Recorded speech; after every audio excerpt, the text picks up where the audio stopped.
Kitchen मध्ये पुन्हा महिलांचं राज्य, काहीतरी गोडधोड बनणार. बाबा, आई बासुंदी करतायत. काही सांगतेस काय? हो. इकडे इकडे इकडे इकडे. काय हो? माझ्यासाठी ठेवा थोडीशी, गपचूप रूम मध्ये आणून दिलीस तरी चालेल मला. बाबा तुम्हाला टेस्ट पुरती ग, फक्त टेस्ट पुरती. बर. दादा, फक्त बासुंदीवर भागवणार आहेस तू? अरे आकाशने एवढं मोठं प्रोजेक्ट सुरू केलंय, त्यात रक्षाबंधन आहे. आपण रक्षाबंधन पण जोरात सेलिब्रेट करूयात ना.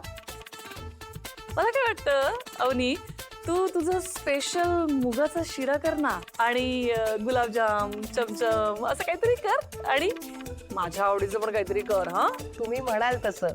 हा.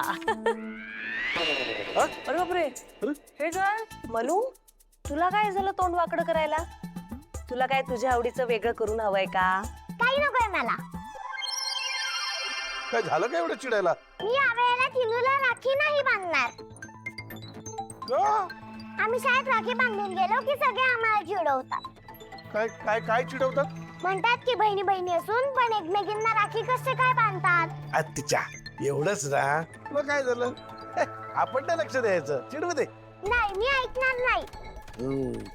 गिफ्ट नाही मिळणार बरं का.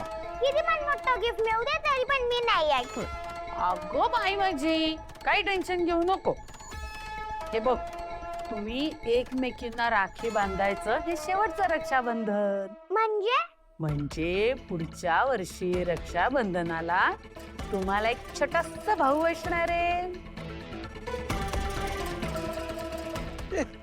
काही काय बोलतेस? कशावरून भाऊच असणार आहे? बहीण पण असू शकते. कसं आहे ना, देव इतका निर्दयी नाहीये.